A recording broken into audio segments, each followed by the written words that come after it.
como palavras e conceitos criados na era medieval, na Península Ibérica, foram responsáveis por criar identidades nas Américas. Hoje nós vamos refletir sobre esta situação.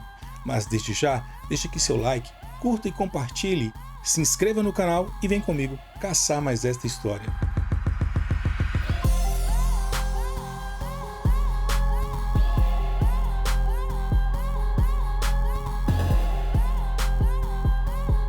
Moreno, negro, pardo, mulato, mulata, preto. Quantas palavras existem para classificar as pessoas que são descendentes de africanos ou são fruto destes encontros? Nas aulas anteriores aqui no canal, nós discutimos sobre as origens destes conceitos. E hoje eu quero refletir com vocês aqui sobre como essas cores e representações tem afetado as relações sociais. Em primeiro lugar, precisamos entender que essa paleta de cores, essa diversidade de terminologias, ela tem origem, ela tem história e ela tem tempo. Tanto a palavra moreno, negro, mulato, pardo e preto são palavras e conceitos que foram criados na Península Ibérica no contexto da colonização, principalmente porque naquele momento também já havia iniciado a expansão para a escravização na África, porque os europeus já tinham contatos com povos africanos. Mas naquele momento, após as guerras de reconquista da Península Ibérica, que ficou sob domínio mouro por pelo menos 8 séculos, as bulas papais e os reis cristãos impulsionados ali por uma política expansionista na Península Ibérica, tanto em Portugal quanto em Espanha, eles começam então a fazer capturas na África e escravizar povos para submetê-los a trabalhos forçados. E é nesse contexto, tanto dos contatos com os mouros, ou os descendentes dos mouros na Península Ibérica, quanto desses novos sujeitos que estavam sendo agregados a essa sociedade pela força da escravidão e pela força da colonização, que começa a surgir então esta tensão e estes conceitos começam a ser significados e ressignificados ao longo do tempo. E eles são transportados junto com o projeto colonizador para as Américas. Não podemos falar de raça ainda neste período, porque o conceito racial ele é moderno e ele começa a realmente ser elaborado, a ser trabalhado a partir do final do século XVIII, início do século XIX. E um nome muito importante para isso é o nome do Carl von Linnaeus, um naturalista sueco, sobre o qual já tenho aula aqui no canal e deixo na descrição do vídeo para vocês conferirem. Em 1735, o Carl von Linnaeus ele criou uma taxonomia racial que dividia a humanidade em 4 subespécies ou subtipos, que era o Homo europeus albensens, se referindo ao homem europeu clareado, é isso que significa o albensens, o Homo americanus rubensens, que é o homem americano avermelhado, daí a origem daquele apelido de peles vermelhas para se referir a povos indígenas norte-americanos.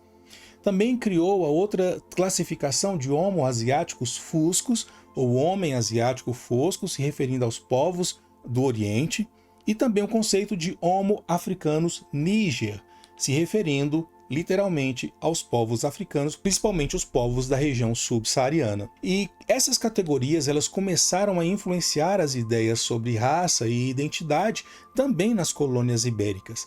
Em 1758, o Carl von Linnaeus já apresenta uma nova versão onde cada uma dessas categorias começam a ser associadas, veja bem, a comportamento e temperamento. E este caldeirão racial em ebulição na busca de classificar a humanidade, ao perceber as diferenças, diversas ideias das mais absurdas foram criadas. Só que nós não podemos esquecer que tem um fundo político acontecendo ali. Neste momento, a escravidão e a colonização eram uma realidade. E é muito fácil distinguir as cores da exploração. Porque naquele momento, e é importante entender aqui, abro um parênteses, a escravidão nem sempre foi escravidão somente de africanos. A escravidão é um processo de longa duração que existe, inclusive, entre povos que não são de pele escura. Mas neste momento, diante do projeto ibérico, diante de uma conjuntura da Inquisição, que havia ali na Península Ibérica, da conjuntura da luta contra os mouros e também do início dos projetos e estudos dos naturalistas e mais à frente dos racistas científicos, na tentativa de dar uma explicação científica para a diferença da humanidade, buscaram não somente entender a diferença, mas também hierarquizar as pessoas. E desta forma, estas categorias raciais acabaram sendo utilizadas para justificar a escravidão e também justificar a colonização. E nós podemos ver exemplos históricos de como essas palavras moldaram as relações sociais e também econômicas. Estes conceitos de pardo, mulato, branco, negro, eles acabaram moldando as relações sociais e também as relações econômicas.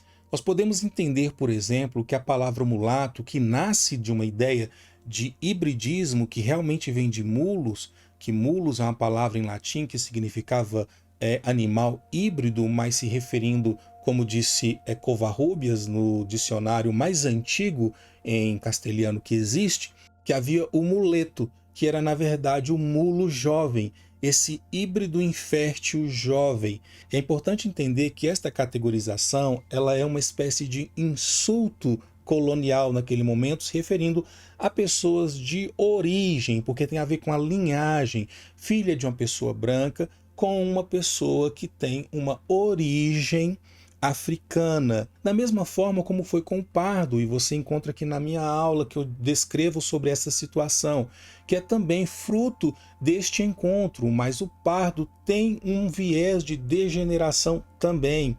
Então, mulato, pardo são palavras que são criadas nesse contexto, com esse significado de degeneração da raça branca.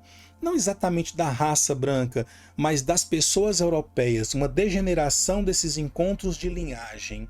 E nós estamos preparando uma aula aqui sobre estas questões da linhagem na Península Ibérica. Você certamente já ouviu falar de pessoas de sangue azul, de sangue nobre, tudo tem origem neste mesmo período. E de certa forma nós precisamos entender como isso afeta e como isso conseguiu permanecer por longo tempo. E quando nós entendemos que a Europa colonizou o Brasil e toda a América do Sul, Central e também do Norte, nós conseguimos compreender como essas ideias conseguiram romper com as fronteiras. Porque se de um lado havia os europeus, do outro lado havia uma questão social forte, que foi a escravidão africana. Por outro lado, já havia a presença indígena nas Américas. E esses encontros acabaram fornecendo o cenário ideal para o fomento dessas ideias em relação ao outro. Os povos que aqui viveram na Península Ibérica, eles também reinventaram suas próprias identidades.